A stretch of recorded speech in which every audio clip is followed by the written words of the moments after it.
Dr. Michael Licona has a PhD in New Testament from the University of Pretoria. He's professor of New Testament studies at Houston Christian University. He is the president of his own ministry called Risen Jesus, Inc. And Dr. Licona is the author of several books, such as Why Are There Differences in the Gospels? The Resurrection of Jesus, A New Historiographical Approach, Paul Meets Muhammad, and Jesus Contradicted, Why the Gospels Tell the Same Story Differently. We welcome Dr. Michael Licona. Thanks, brother. Thank you and good morning. Play just a short video for you.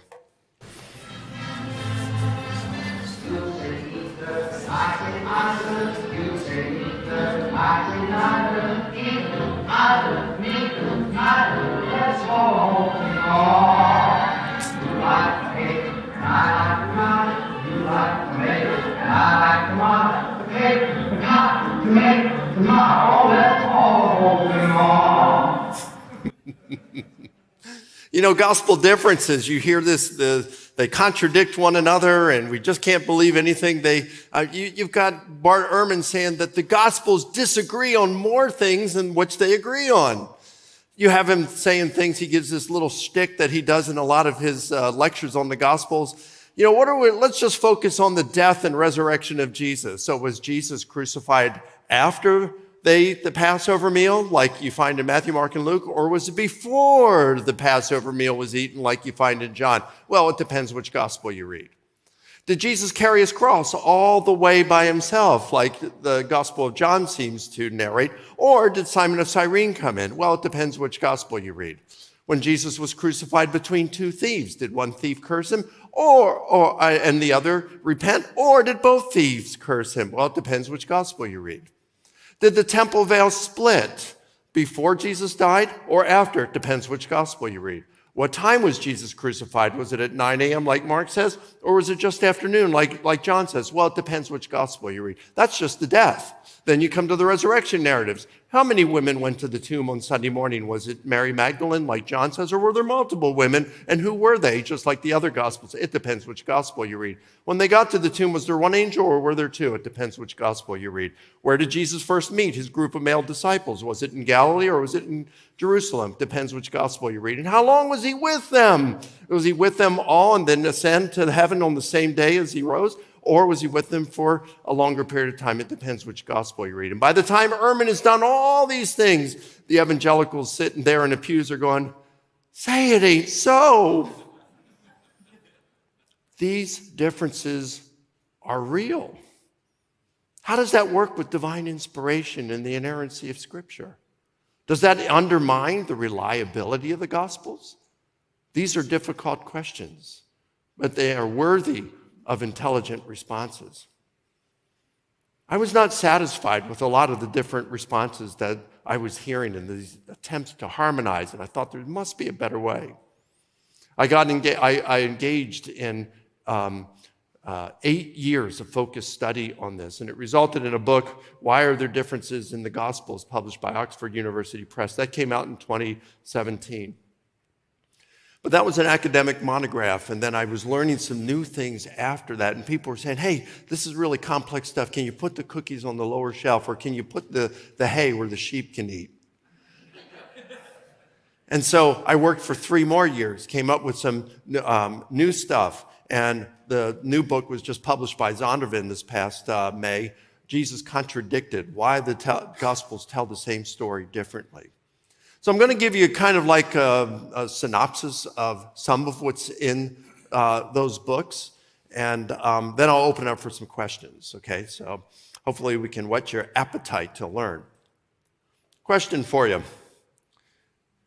If you were going to write about an important person, which genre would you use? Horror fiction, poetry, or biography? Of course, biography. And if you were a biographer in the first century, writing about a person who had lived in the first century, and you were writing to people who lived in the first century, would you write using the literary rules for biography and play in the first century? or those that did not come into play until more than 1,000 years later? Well, which one? Pretty simple, isn't it? First century. So the problem that I find that a lot of us have had is we assume that the rules for writing biography have always been the same since the very beginning. And that's a fallacy called unbroken historical continuity.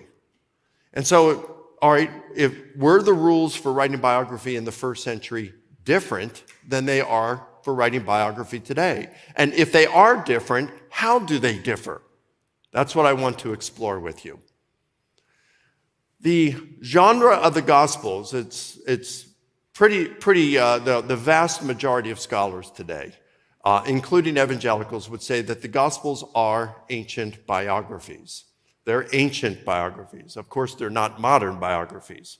So what we want to do is we want to learn a little about ancient biography. And one thing we learn is that in ancient biography, the focus is on the main character. Of course, this is the same for modern biography as well. So even though you'll have other characters involved in it, the focus is on a single one. So the biography of Steve Jobs is going to focus on Steve Jobs. Ronald Reagan's autobiography focuses on Ronald Reagan. Okay? So of course, ancient biographies of Jesus are going to focus on Jesus.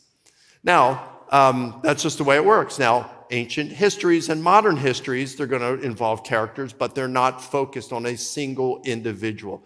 The difference between a history and a biography is a biography focuses on a main character. So that's one thing about ancient biography, but it's the same as modern biography. Something about ancient biography that's unique and differs from modern biography is the ancient biographer would touch on the ancestry of the main character and then jump into the inauguration of their public life, whether that was military or political or being some sort of a teacher, whether religious or a philosopher. So you've probably asked at times, why don't the Gospels tell us more about Jesus' childhood? And the reason being is because it's an ancient biography. In an ancient biography, you don't do that. You talk about the kind of family the person comes from, and then boom, you go right into the inauguration of that person's public life. So what do you have with the Gospels? You have Matthew and Luke, they talk about the ancestry, they give the genealogies.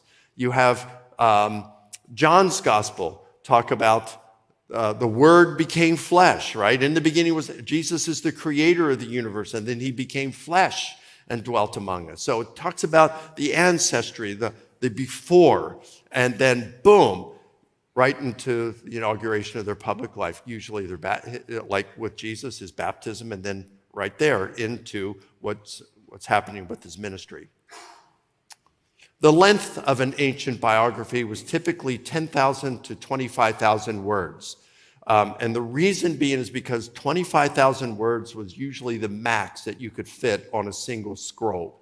And the objective was to make this biography so that it could be read within a single sitting, which would usually be about 3 to 4 hours. They didn't have television back then, of course, right? And probably between 10 and 20% of the population could read. So that's 80 to 90% who could not read. And books were extremely expensive. So the way that people would spend their evenings would a lot of times would be through entertaining because someone would read or tell a story. So an ancient biography, you'd learn about the life of an individual, and so you wanted to fit on a single scroll so the entire story could be told in a single evening.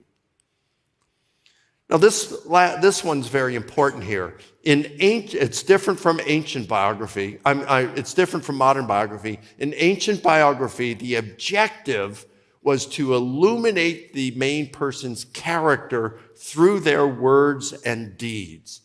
It was the biographer's objective to showcase those words and deeds that would illuminate the kind of person that they were. And so the most famous text of Plutarch comes in his life of Alexander the Great. And he's saying, look, I'm not going to mention some of the great battles in which Alexander was involved, in which thousands fall. I'm going to, and he gives the illustration, as someone who paints a portrait of an individual is going to focus on the face and especially the eyes in order to reveal the kind of person that they are. Were they kind? Were they mean? What kind of person were they? It's built through the face, communicated through the face in the portrait. He said, so will I now illuminate their character, a lot of times their moral character, through their words and their deeds. Now, you got to keep that in mind because this becomes very important as we read through the Gospels. And it's something that in my research I found that I had not seen mentioned by any other scholar in their work. It has been common over the years to say that there's an evolution of the view of Jesus within Christianity throughout the Gospels. That's called Christology. Christology is the study of who Christ is. Usually, is he divine? Is he deity? And what they'll say is in the earliest gospel, which most scholars believe the first gospel written was Mark, you don't find the deity or divinity of Jesus. He's a good man. He's a prophet. And then Matthew is a little higher view of Jesus. And then Luke, he becomes the Son of God. And then when you come to John, the Word was with God and the Word was God. So you had this evolution of the Christology in the Gospels.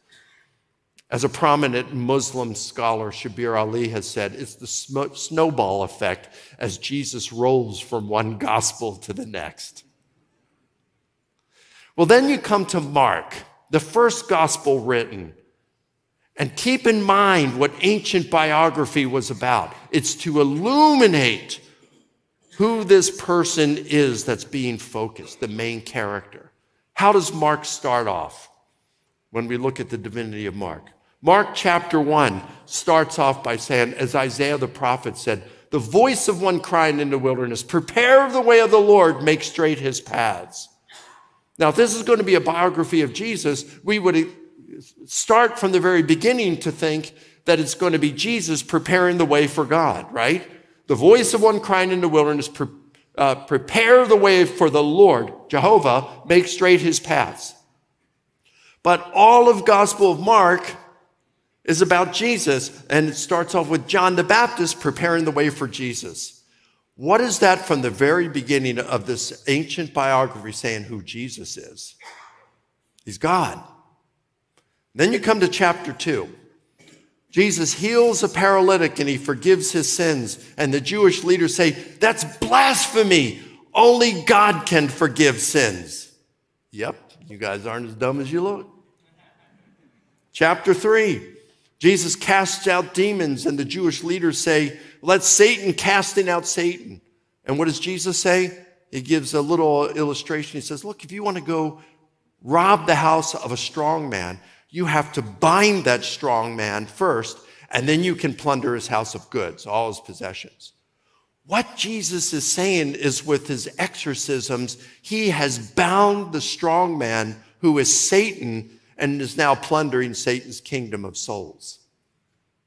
What human can bind Satan? Chapter 4. They're out on a boat, and Jesus calms the wind and the waves. Well, guess what? The Old Testament says that's something that only God can do. Chapter 5. Jesus raises someone from the dead.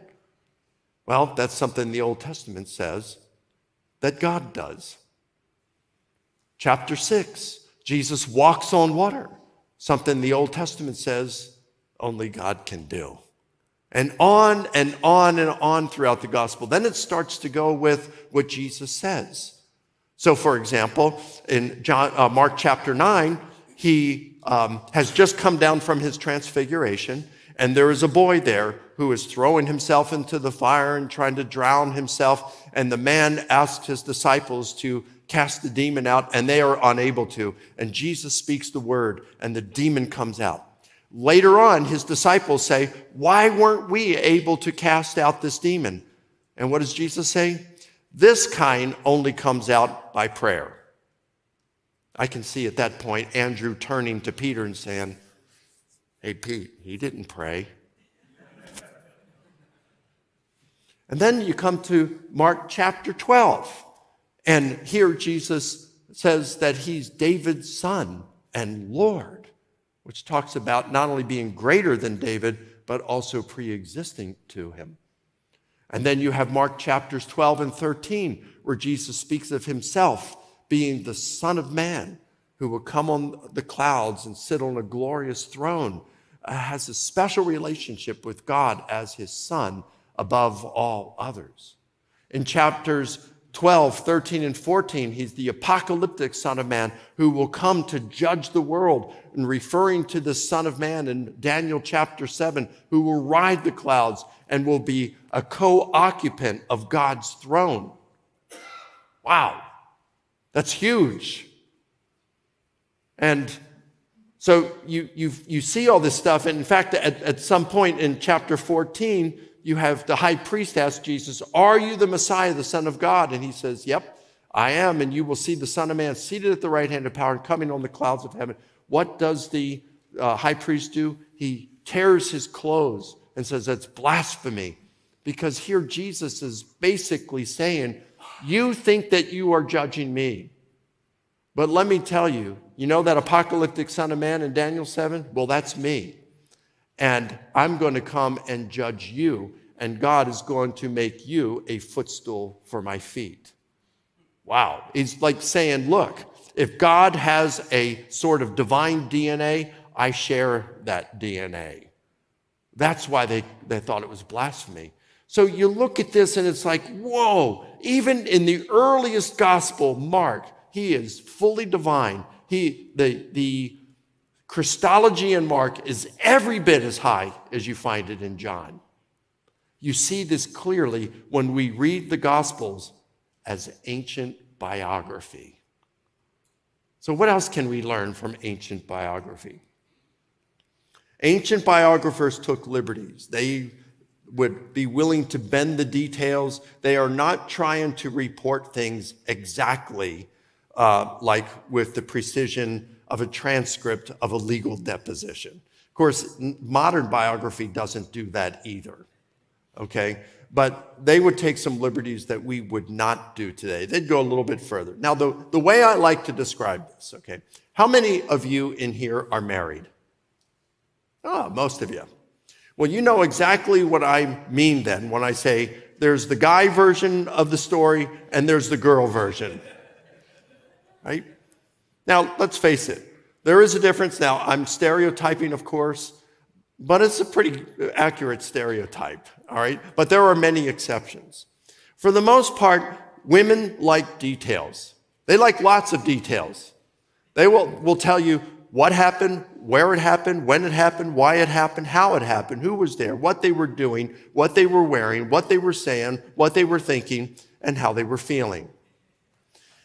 And then they want to know how you feel about it.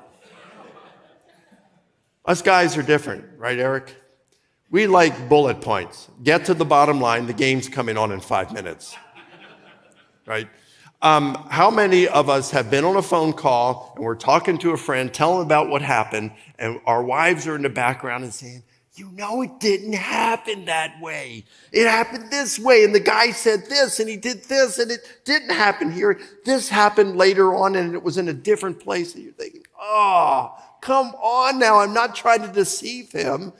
It's like he doesn't care about all these details, and I don't want to take an extra 5 minutes to give him all this background knowledge that he doesn't care about. He just wants the bottom line.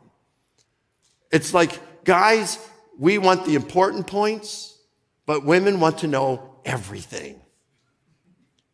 Now, I'm not saying one way is better than the other. They are different ways of telling the same story. And depending on the context, depending on the context, the girl version might be better, or the guy version might be better. All right, but it's a different way of telling it. I can tell you that if you like the girl version of the story, read Mark. If you like the guy version of the story, read Matthew.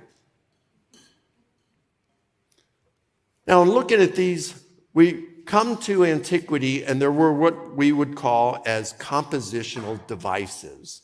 And there are two different kinds. The first kind comes from what are called compositional textbooks. And there were a bunch of grammarians and others who would teach these.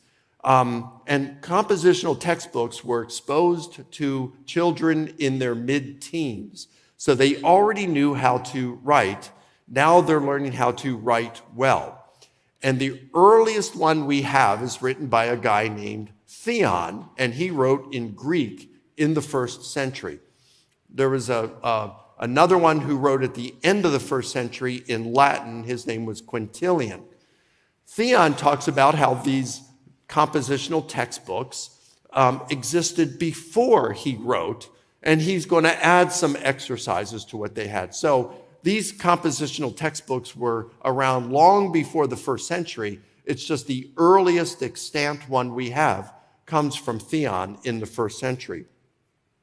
And these compositional textbooks would have these exercises in them. The technical term for them is progymnosmata, meaning preliminary exercises. And these progymnosmata, these exercises, would be how to paraphrase and how to write this and how to write narrative and things like this. So they would give an example from an ancient author that the student was then to change that, like through paraphrasing or in many different ways, and they would have to change that. You would keep the essence of the story, but you are going to change it a little bit. Now, of course, we paraphrase today. So if you were to pick up, say, the Message, the Bible version called the Message, that's going to read differently than, let's say, the New International Version. And the Message is a paraphrase. So, but in antiquity, there were all different kinds of ways to paraphrase. And so let me show you a little what Theon says about this. Training and exercises, that's these preliminary exercises in the compositional textbooks. Training and exercises is absolutely useful, not only for those who are going to be orators, but also if anyone wants to be a poet or historian. So historians are going to use what Theon teaches. Or if he wants to acquire facility with some other form of writing, these things are, in effect, the foundation of every form of writing. So these exercises were, in our case, it's important to know that what Theon's talking about here is meant to be practiced by historians. Not only historians, but everyone uses these. He goes on about paraphrase, and he says paraphrase consists of changing the form of expression while keeping thoughts. There are four main kinds: variation in syntax, that would be grammar, by addition, by subtraction, and by substitution, plus combinations of these. Give you an example. Now, rather than taking, like Theon would take a paragraph out of Thucydides, and then he would give that to the students, and they would have to paraphrase. That would take too long in this lecture. So let me just make it simple. The grammatical structure or changing in syntax, it would be like, instead of saying, today I heard Mike lecture, you'd say, I heard Mike lecture today, right? So you're just changing the syntax, the grammatical structure here. Or how about addition? Instead of saying, today I heard Mike lecture, you would say, today I heard Mike lecture on gospel differences. So you are adding to the thought, but it's an accurate addition for clarification. The first sentence I'm giving would be the original, you'd say, and your way of paraphrasing would be the second one. Subtraction. Instead of saying, today I heard Mike lecture, you would say, I heard Mike lecture. Again, it's the same thought, but it communicates a little less thought here. Or how about substitution? Instead of saying, today I heard Mike lecture, then you would use some synonyms in here and say, today I listened to Mike teach. So you're using the same thought here, but you are paraphrasing a little. But wait, there's more. So then Theon goes on to talk about narrative, and he says narrative is characteristic of historians. So you're writing narrative. How do you write narrative well? If you're going to write a history, if you're going to write a biography, it's going to tell the story of a person's life or of a war or of an era in time. So how do you write narrative? Here's what Theon says. There are other ways of varying the content than the paraphrase he just talked about. And you do it along the lines discussed in the chapter on narration. For example, and these would be things that we would not necessarily do today. Recasting an assertion as a question as a potentiality, and similarly, other forms of expression that we mentioned.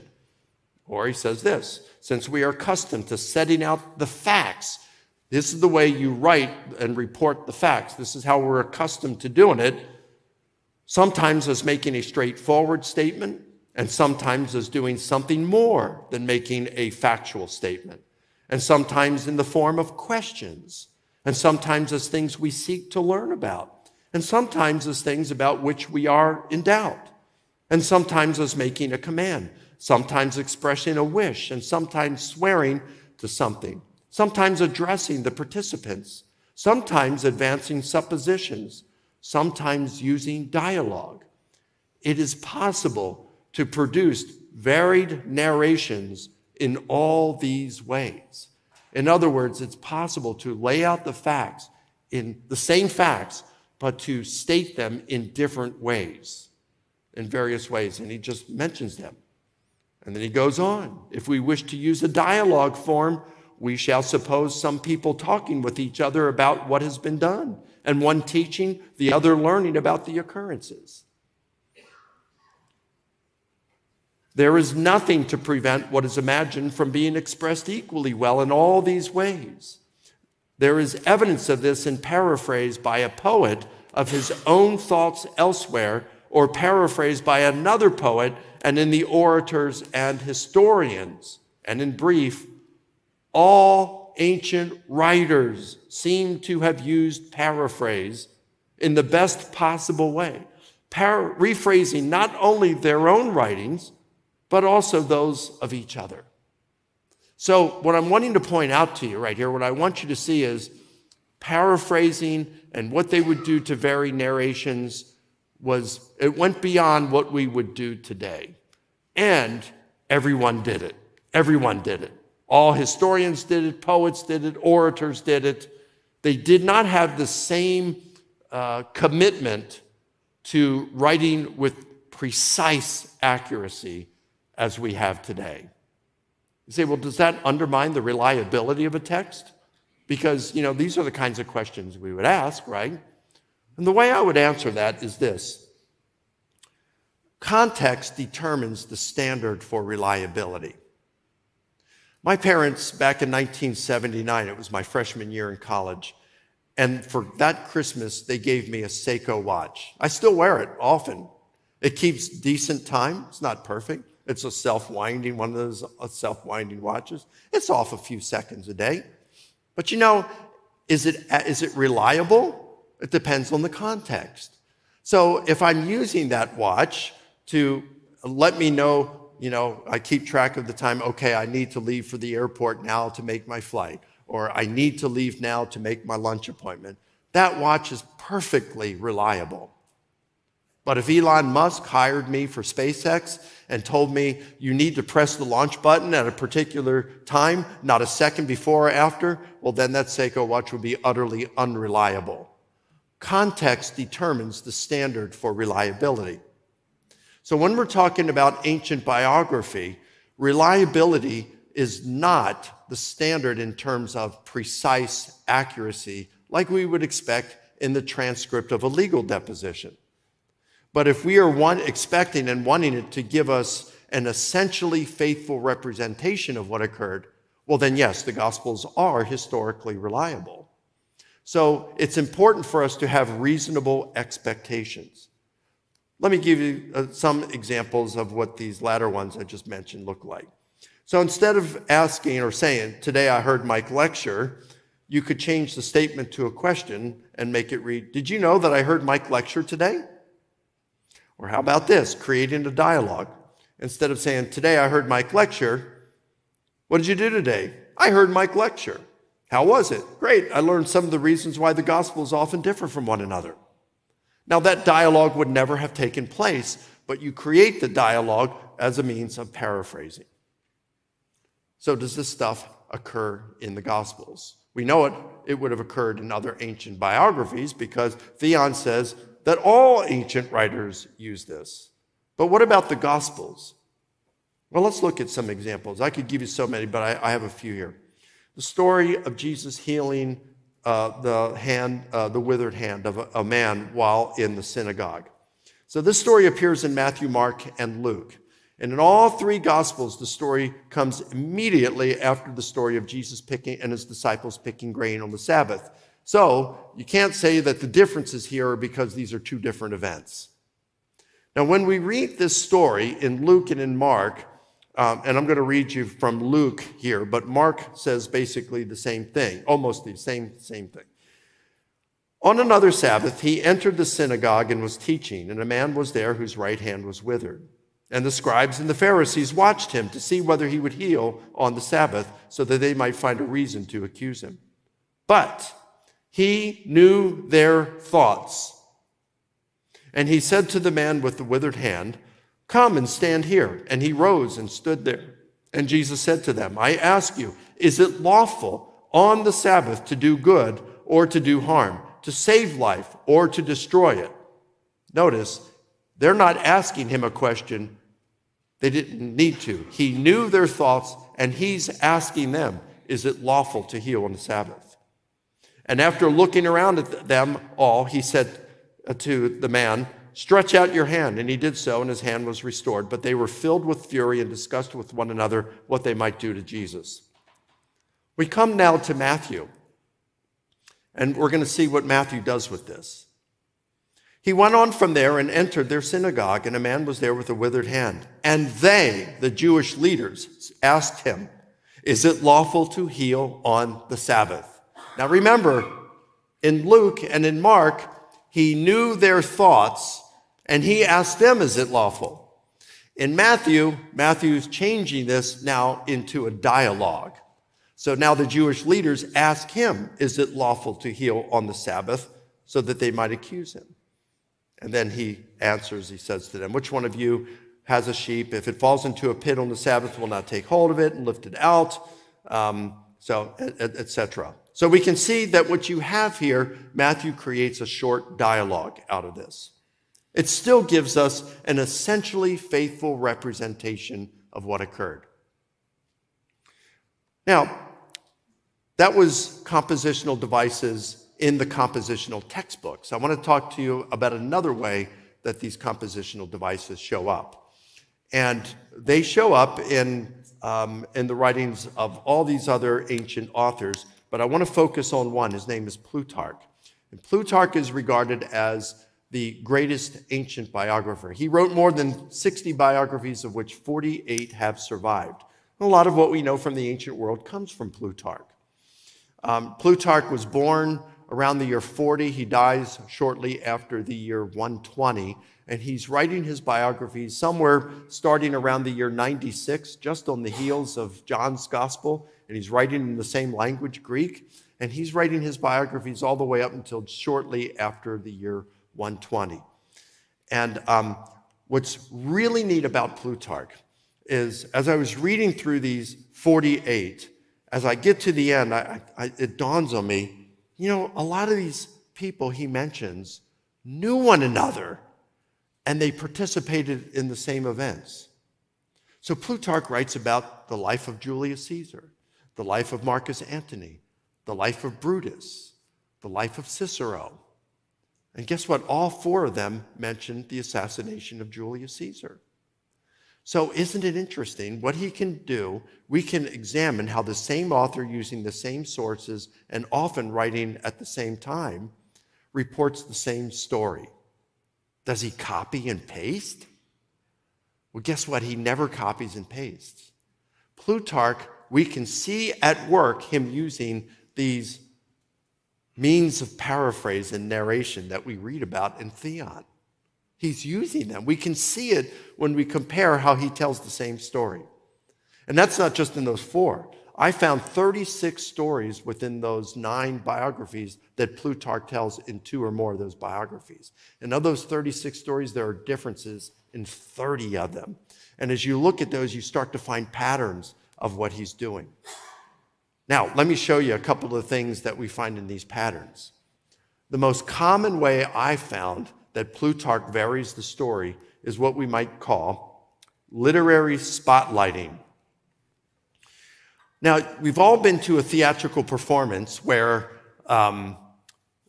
you have a bunch of characters or actors on stage, and then at one point the lights go out and a spotlight shines on a single individual who breaks out in a monologue or a song. Now, you know that there are other actors on the stage, but you don't see them because the focus is on that single one. Literary spotlighting is when an author knows that there are more than one person involved in an event, but only mentions one, perhaps the main person or the main character involved, because the author wants the focus to be on that main character. Literary spotlighting. Let me give you an example of this happening in Plutarch.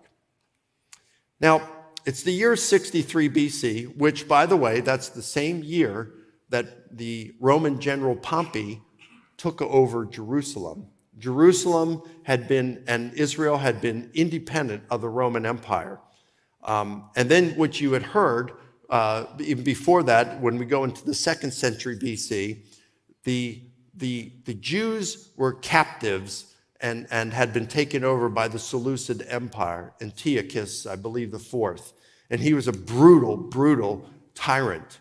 And he demanded the Jews give up all their Jewish traditions. They couldn't do the Jewish dietary laws.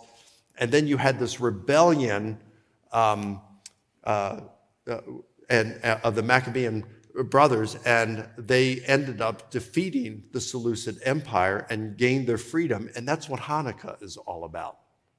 So now they're free, but there were factions within that, and these two brothers were fighting with one another who was going eventually, and who was going to get ultimate control. And it just wasn't working out. And so they invited the Roman general Pompey to come to solve it.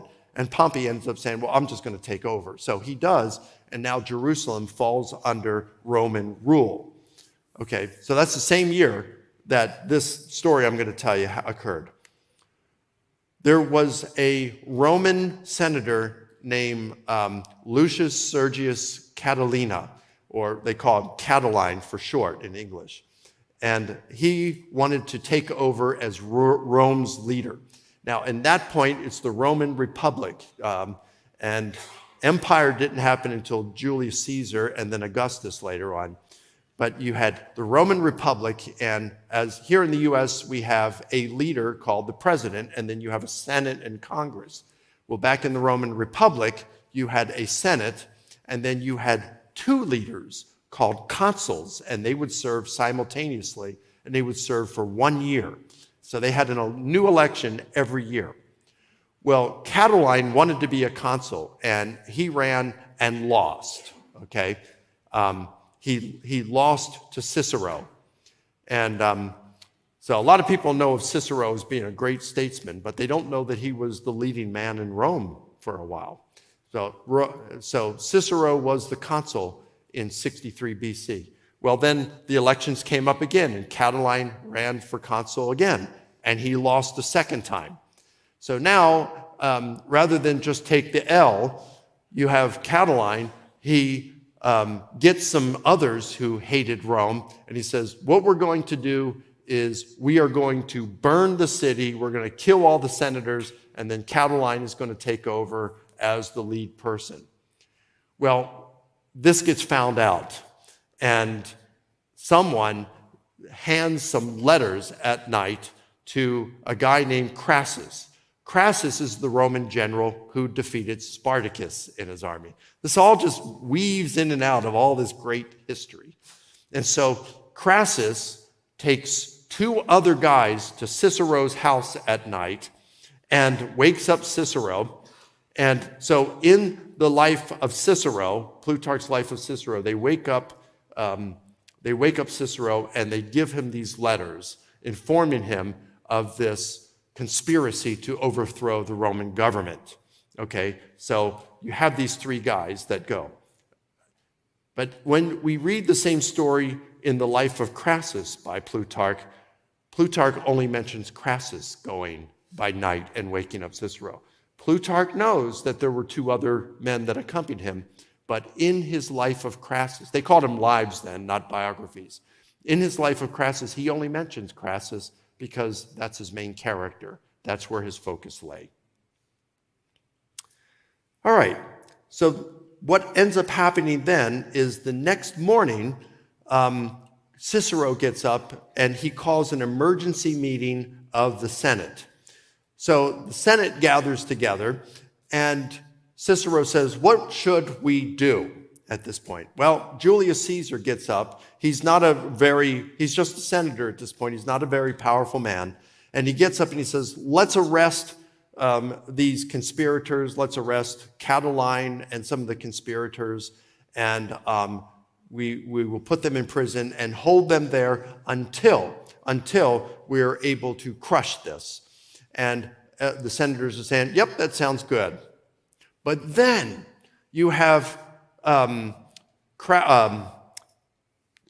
the Younger, and then also, I'm trying to think, Catullus. Catullus is the one who won the election that year to become consul starting January 1st the next year.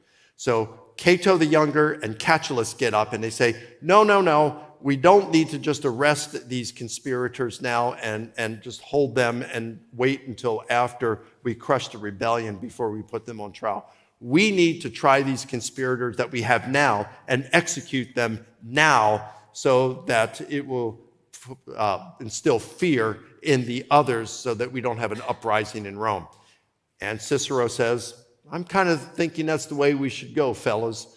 And they convince the rest of the Senate to do that, and they arrest the conspirators there in their presence, and they execute them that same day. That's the way the story is told in Plutarch's Life of Cicero and Life of Caesar. But when he tells the same story in his Life of Cato the Younger, he shines a spotlight on Cato the Younger, and it's Cato who gets up and makes this objection and saying, we need to execute these people today. Now, Plutarch obviously knows that Catullus is involved, but he only mentions Cato the Younger because this is his biography of Cato the Younger. So that's literary spotlighting. Okay, so now the question comes, do we find this kind of stuff in the Gospels? And the answer is yes. Let's just go to the resurrection narratives. We'll find several examples of literary spotlighting. So you come to the empty tomb and you say, how many women went to the tomb? Well, in Matthew, Mark, and Luke, you have multiple women go. Some of them have some women that the others don't even report.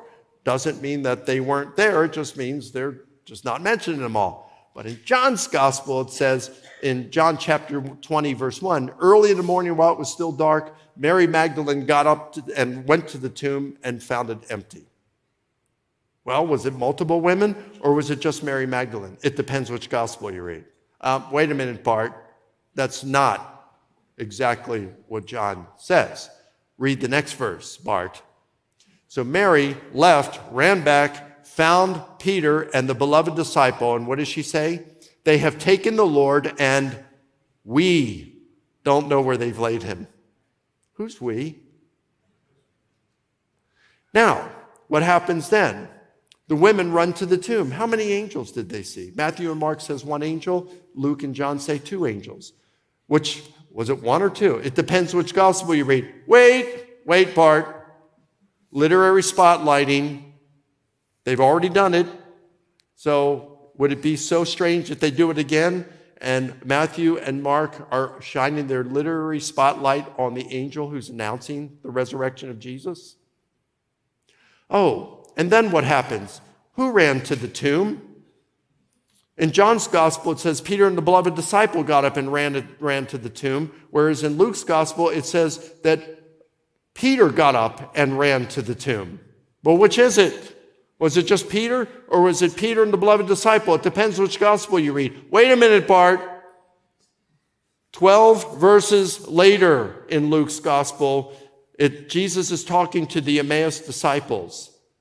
And it says their eyes were kept from recognizing him. And Jesus says, hey, why the long faces, fellas?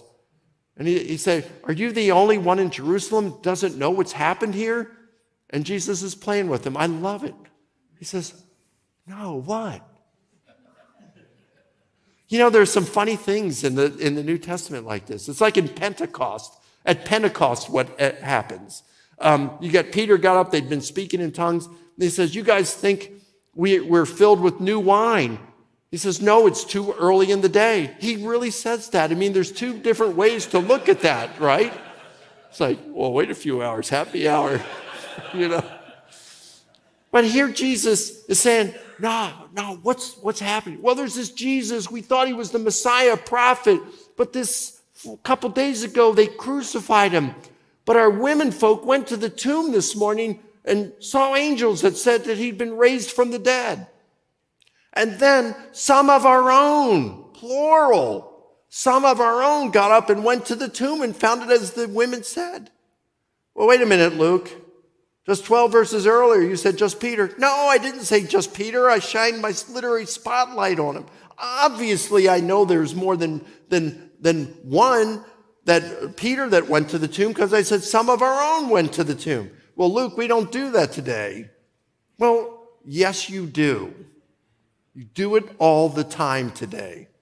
And even if you didn't, it is not my responsibility in the first century to try to guess how you're going to write and your rules in the 21st century.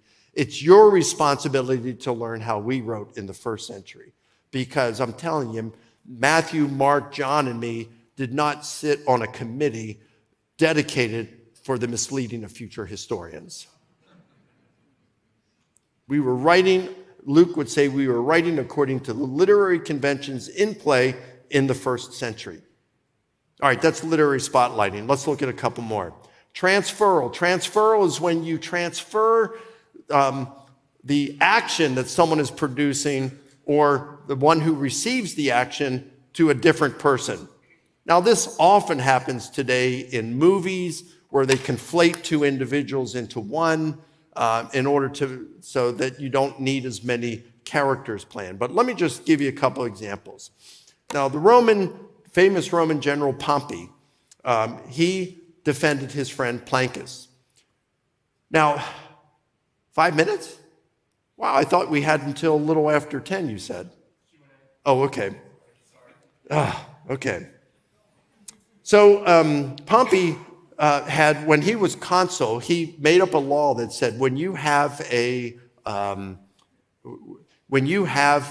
someone who's a friend who's on trial, you can't come in and give a lavish praise, a speech of lavish praise in order to help that individual, because it's not saying anything pertaining to whether that individual was guilty. And so his friend Plancus is on trial. And so Pompey, what he does is he comes up with a speech of lavish praise, and he gives it to an emissary, and he sends it into Rome to read at the trial of his friend. Well, we know from other Roman history that this is how things happen. And that's how things are talked about in the life of Plutarch's life of Cato the Younger. But in Plutarch's life of Pompey, he simplifies the story, and he transfers the action to Pompey, who not only writes the speech of lavish praise, but Pompey goes into Rome himself and reads it. Simplifies it in that way by transferring it. We find this in the Gospels in the story of Jesus healing a centurion's servant. Now, what happens, we find this story in Matthew and in Luke. In Luke's version, the centurion has the servant, and so he's sick, and so he sends some Jewish leaders, elders, in to talk to Jesus. Hey, would you come and heal? Please come and heal my servant. And the Jewish leaders say, look, he's worthy. Please help him. He's helped build our synagogue. And so Jesus says, all right, let's go. So they head toward the centurion's house, but the centurion gets scared, and so he sends some friends out to intercept Jesus. No, the centurion says that he's unworthy for you to come in under his house, but he understands you're a man of authority. Just speak the word, and his servant will be healed. And Jesus praises the centurion for his faith and heals his servant without ever seeing the centurion or his servant. Now, when Matthew tells this story, he gives us the guy version, and he transfers. And he just has the centurion himself go to Jesus in person and make the request. And Jesus says, all right, let's go. And the centurion says, no, I'm unworthy. Just say the word and you're a man of authority. And Jesus praises the centurion and heals the servant without seeing the servant, but he saw the centurion. I could give you many other examples. Let me give you one other example. And this is what's called compression and conflation. Compression is when you simplify the story by like cutting it down, and you might conflate one or more characters or events into one. A really clear example of this is of Jesus cursing a fig tree and cleansing the temple. Now, this story is found in Matthew and in Mark. In Mark's version, Mark gives us the girl version. In Mark's version, it's Palm Sunday. Jesus comes into Jerusalem, and it's toward the end of the day. He goes into the temple, and he looks around. It's late, so he just looks around, and then he leaves. And they go to the Mount of Olives, and they spend the night there. That's Sunday. Monday morning, they get up, and they start to walk back to Jerusalem, and Jesus is hungry. They come across a fig tree, and there's no figs on it, so Jesus curses it. Then they proceed to go into Jerusalem for the second time, and that's when they go in the temple, and Jesus sees some things going on he doesn't like with the money changers and the merchants, and so he overturns the tables and drives out the money changers.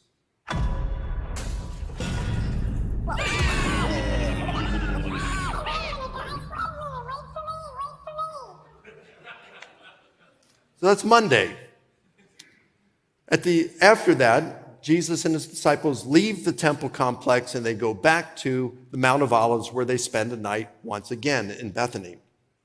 The next morning, Tuesday, they get up and they are returning to Jerusalem again, and they come to the fig tree, and Peter observes that the fig tree that he cursed on the previous day has now withered and died. Now, this is Mark's version of the story. It's the girl version. Matthew, once again, gives us the guy version. It's Sunday, Palm Sunday. They come into Jerusalem. They go into the temple, and it's at that point that Jesus sees some stuff going on he doesn't like. And so he takes the events, the temple visit on Sunday, and Monday, moves the Monday cleansing to Sunday, conflates the two events, and it's on Sunday, Palm Sunday, that Jesus cleanses the temple.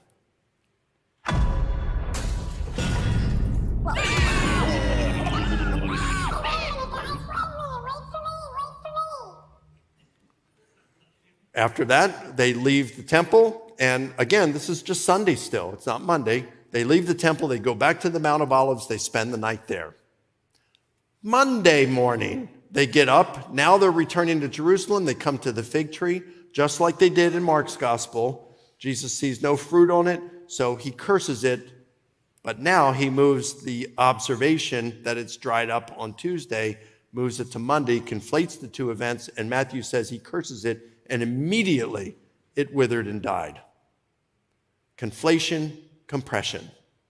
We see this happening, and it's a pattern in Matthew. He simplifies all kinds of stuff throughout his gospel. So let me conclude. Here's some insights.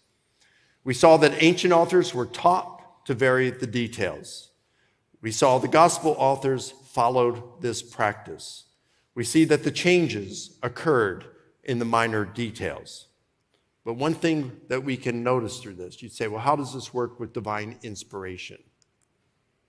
Divine inspiration involved the authors following the literary practices of their own time. This was not unique to them. This was common play in ancient biographical writing. So I'm sure you got some questions. Let's talk about it.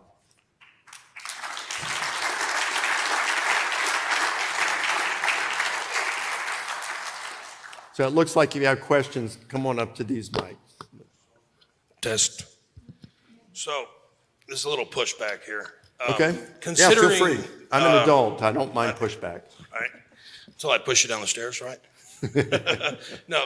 Considering that context determines reliability.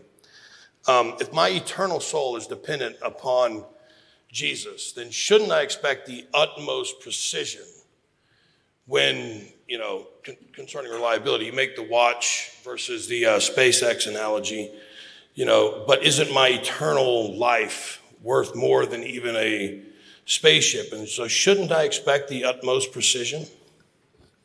I think as long as there is sufficient accuracy for God to accomplish his objective, sufficient accuracy is what's needed, right? Look, we know with God's, let me give you an example. So some of my critics have said, yeah, but they're actually fact-changing. Why would God do fact-changing? Okay, well, you go to Mark chapter 1, verse 5, and it says that the entire region and every Jerusalemite went out to see John the Baptist and were baptized by him. Notice what it's saying, literally. Everyone, the entire region, and everyone living in Jerusalem went out to see John the Baptist and were baptized by him. Are we really to think that every Sanhedrist, including the high priest, went to see John the Baptist and said, hey, I'm next? The high priest? Of course not. But we understand what Mark meant by that, don't we? He meant that there were lots of people from the region and lots of Jerusalemites. He was using hyperbole, exaggeration, to get across his message. He changed the facts from what they are actually. But we do not have a problem with Mark doing this. So if we are expecting things to be with the precision of a legal transcript, then Mark fails there. But we don't have a problem with that, because we get an idea. It's still an essentially faithful representation of what occurred. An essentially faithful representation. And it's the same thing with these other stories. Did the centurion go himself, or did he send emissaries? We still get an essentially faithful representation of what occurred. It doesn't change doctrine. It doesn't change the essence of what happened. We still know what happened. It's just simplifying things. So that's how I would answer that. Morning, Doc. With this work that you're putting out and with Dr. Habermas's new volumes that just came out on the resurrection, how is that being engaged by academia? Are they engaging it in good faith? Are they bypassing it? Because it seems like every time I hear Bart Ehrman talk, he dances around to basically confirm his own conclusions. Well, in terms of what I've been talking about here, I've had some reviews from academia. Those on the far length who lean toward postmodern approaches to history don't like what I'm saying. And those on the uber right who don't like to see any kind of flexibility, they don't like what I'm saying either. But for me, I'd say, look, the scripture, what we have in Scripture is as God intended for it to be. Nothing has taken God by surprise. So if you look at 1 Corinthians 1:16, Paul says, I don't remember if I baptized anyone outside the household of Stephanas. Well, that informs us right there that whatever the process of inspiration was, it didn't involve divine dictation, because we are not to think of the Holy Spirit telling Paul at that point, hey, Paul, I want to talk about who you baptized, and I can't remember right. I'll take a writing break while I check heaven's records, and then he finds the relevant item missing. There is a human element in this kind of stuff. So, I get some criticisms from the far right and the far left. But you have other academia who are not on the extremes on both sides, and they've been kind of positive toward what I've said. Christopher Pelling, who's the foremost authority on Plutarch in the world, has been very positive of my work on this. There's a mixed thing. In terms of Gary Habermas's work, I don't know that there has been any reviews of it in the professional literature on his stuff, the first 2 volumes of his magnum opus. So we'll just have to wait and see how they respond to that. Thank you. Mm-hmm. Bill. Hey, Mike, big fan. I'm a fan of you too, man. So I had this thought while you were talking. If I was a skeptic and I walked up to you and you said, well, it's a Greco-Roman biography, and you went through the spiel, then as a skeptic, I come back with, But you also claim this is the Word of God. And this kind of goes along with Quincy's question, but elevator answer to his question, to the skeptic question. You also call this the Word of God, though. So wouldn't we expect, if this is God's version of a Greco-Roman biography, shouldn't there be more accuracy to this? Like, how would you answer the skeptic? Okay, fair question. I'd say let's look at the Psalms. One of the Psalms talks about God sleeping. Well, does God sleep? No. You come to Proverbs, it talks about a woman named Wisdom standing up on the rooftop saying, all you who are simple, come to me. Are we really to think that there was literally a woman called Wisdom who was shouting down to the simpletons saying, learn from me? Well, of course not. Why don't we have problems with that? The psalmist talking about God sleeping, or the teacher in the Proverbs talking about a woman named Wisdom? Because we look at genre, right? Why is it that, when we read Jesus talking about parables, we don't have problems thinking, well, if someone says, well, there's no such thing as the Good Samaritan. That was a parable. It was a fictitious character, and it was meant to, talk, about a principle of loving your neighbor. We don't have a problem with that because of the genre of its parable. So what I'd say is you got to consider the genre of the Gospels, its ancient biography, and it allowed for these kind of things. That genre did. And the problem that we want to do today is we want to force our idea of modern precision, as it's done in a modern biography, on ancient biography. And it's just it's the wrong genre. You just don't want to do that. It's like putting your laptop in an MRI to diagnose why it's running slowly. And so when you do that with the wrong genre, we come to it with incorrect expectations that need to be adjusted. So when you come with the expectations of a genre in which the Gospels are not written, then you're going to come to wrong conclusions and it's going to trouble you. But if we examine the Gospels according to their actual genre of ancient biography, then we don't have a problem with it. And then we can even see other things more clearly, such as a clear presentation of the deity of Christ in Mark, which we miss if we're not looking at it through the lens of ancient biography. Hi, Mike. I'm from Lebanon, the Middle East, and because I'm a Middle Easterner, I'm thinking you gave examples of Greco-Roman historians or composition teachers. Do you have any Middle Eastern historians or compositional teachers or biographers and examples of compositional tools that they used? So, yeah, that'd be the Greco-Roman. The other culture that would be involved in that day, of course, would be the Jewish culture, right? So the reason we say that the Gospels most scholars believe that they follow Greco-Roman biography. But even those that don't say that they still agree that the Gospels participate in that genre. Okay, so the other would be Jewish biography.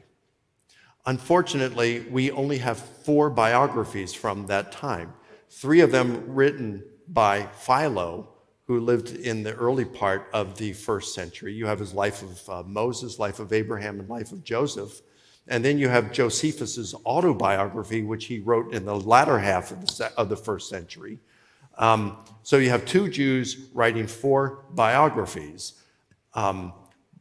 The life of Moses and the Josephus's autobiography follow the conventions of Greco-Roman biography. The life of Joseph and life of Abraham are more like commentary on the scriptures that mention these. So it's weird. They're not even really biographies so much, even though they claim to be. So you can kind of bracket those 2 out because they really don't even fit the genre of biography. And the 2 you're left with follow Greco-Roman biography. And then the Jews did not write any more biographies of their sages until modern times. So for some reason, they did not want to write biographies of their sages. So really, if you're going to look for the conventions for writing ancient biography, Greco-Roman biography was the only game in town. Thank you. Mm-hmm. Hey, Mike, real quick, we have a question from online, so I wanted to get your response on that from Mikhail Abakumov. He said, I have heard that some of Dr. Licona's critics deny the existence of compositional devices at all. I wonder, are there any professional historians or biblical scholars who also deny their existence? Well, thanks, Mikhail. He's a good student. Yeah, some of my critics, and they're really radical critics, and they're not trained in this area. And so, but they claim that, yeah, these compositional devices didn't exist. Well, I mean, I showed you in Theon where it's clear that they did.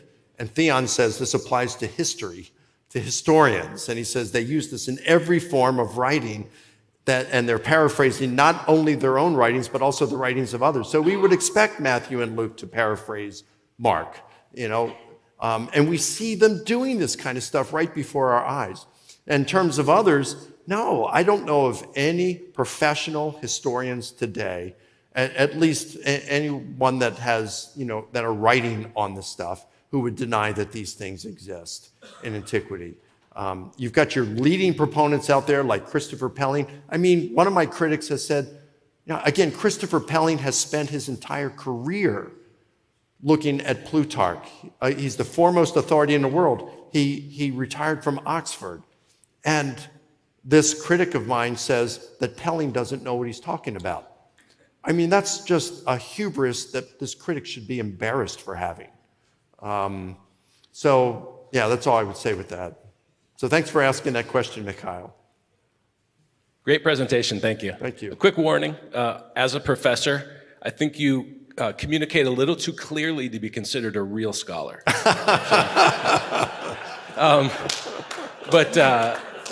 So my question is this, you got me thinking about this sense of hyperliteralism, just how we read history today. What thoughts do you have for the average Christian on particularly the red letters of the Bible and this idea that we're hearing the very words of Christ verbatim is the interpretation? So how would you treat that topic? Yeah, when I was my first semester of Greek, I remember, you learn to pronounce it, and it's probably not exactly how it sounded back then anyway. It's just a guess. Nobody really knows. But so I'm reading out of my Greek New Testament one day, my first semester or first year in Greek. And I'm thinking, wow, this is how it really sounded. And it's like, how naive of me. Because Jesus probably on most of these occasions spoke in Aramaic, not in Greek. So what we are reading, even in the Greek New Testament, is pretty much a translation of the Aramaic. And then in English, we're reading a translation of that translation. So the red letter editions in our English, it's a translation. It's not the exact words of Jesus. And remember, they didn't have phones out and pointing and recording Jesus. And shorthand at that time was in its infancy stages. So, and the best shorthand people were probably in Rome. So what we are reading in our New Testaments is what Jesus was remembered as saying. They are giving us an essentially faithful representation. Now, we have to also take into consideration that Jesus, he didn't have to come up with a new sermon every village he went to. In some sense, our pastors of today have it very, very difficult because they're expected to come up with a new sermon all the time. Jesus may have had 20 sermons, and he preached these things over and over and over and over and in endless hundreds of times, and the disciples had heard him, and they knew what he was going to say. So they really could give us an essentially faithful representation. I think that the Gospels that we have today, Jesus' teachings in there, are probably more reliable teachings and closer to his actual words than certainly what we have of Patrick Henry's liberty or death speech, which was recalled by two eyewitnesses 40 years later. He had no notes. They didn't take notes. They're regurgitating it from memory 40 years later. So we can trust what the Gospels say about Jesus more than we can Patrick Henry's liberty or death speech. Yeah, thank you. Richard. Hello. So what if Jesus waited 2,000 years and did all of that stuff to include the resurrection now, and then he would be on TikTok? We wouldn't have to worry about any of this scholarly historical analysis. We would just see it. That's true, but then you'd have someone say, well, how do we know Steven Spielberg didn't fake this stuff? And I don't know why God, did what he did in the time that he did it, but that's the time that he chose, and I don't know. He doesn't consult with me. Yes, sir. So my question has more to do with how we view history broadly. It's common among skeptics to view morality as a progressive thing. We used to think that slavery was just fine, and now we think differently, which is true in some sense, but as Christians, we argue that morality is objective. And so what slavery has always been a moral evil, and it was just we put up with it for a long time, and it took time for us to get rid of it. And so the question becomes, why did it take so long as Christians for us to get rid of something like that? And in my mind, I have been thinking that societies develop their character in a similar way to people. So we develop our character by struggling, and it takes us time to live out as Christians, our Christian morals. So we want to live up to this divine standard, this Christian standard, but it takes time for us to get there. And I think that it takes time for societies to live that out as well. And I'm wondering if you could offer me any critique or pushback, or do you think that's a valid way to conceptualize history, or offer critique either way? Hold on a second. I need to know how. Okay, I see what you're saying about the ethics and the morality, but how are you relating that to history? Just from a historical perspective, how should we understand the development of our society to get to a place where we go from slavery being acceptable to, this is just the most common example, but slavery being acceptable to now it is, we view it as a universal moral evil, and it's, some people call it like America's original sin, as if original sin isn't the original sin. Oh, okay. Well, I'm not what I say now, I'm not a philosopher that time. I can do philosophy of history, but the moral argument is something I've given, some thought to, but I'm not an expert in that area. So what I'm saying now, I don't say it as an authority. All right, so I just want to be clear with that. But as I look, there are things, morality does change over time. But even back when slavery was in the U.S., you still had people who objected to it. Right. And you have different cultures who think different things. So like you had the Nazis who were entirely fine with the anti-Semitism and what they were doing with Jews and homosexuals and gypsies and Jehovah's Witnesses, whereas others said no. I mean, even today in the United States, anti-Semitism has really raised its ugly head up. And you would think that we were beyond that at this point. It's just stunning to me that we have this in the United States today and in Europe, but we do. And it's just, I don't know how this thing is. I mean, look, this election just happened, right? Now, I will say, I'm going to get some of you mad at me, but guess what? I don't care. I voted for Donald Trump, okay? And I did so unapologetically. But I cannot for the life of me understand how followers of Jesus could vote for Kamala Harris. All right? But I have friends who were professors, who were prominent evangelical New Testament scholars who cannot understand why I voted for Donald Trump and they voted for Kamala. It's beyond me. So, I mean, I can give all my arguments, but we have what are called horizons. It's our worldview. It's the way we were raised. It's just the way we think and things like this. Now, one of us is wrong, for sure. In my case, they are. I don't understand some of that. But, I mean, that's the way it works with morality. But whether someone thinks that slavery is right or wrong, I mean, I think all of us in this room would say it's wrong. Right. How those who think that it's okay could come to that conclusion, I don't know. There is a standard. There is an objective right and wrong. But sometimes people can't recognize that. Yeah. So I can't give a fuller answer than that. I appreciate it. Mm-hmm. All right, let's give a round of applause for Dr. Licona. Thanks, Mike.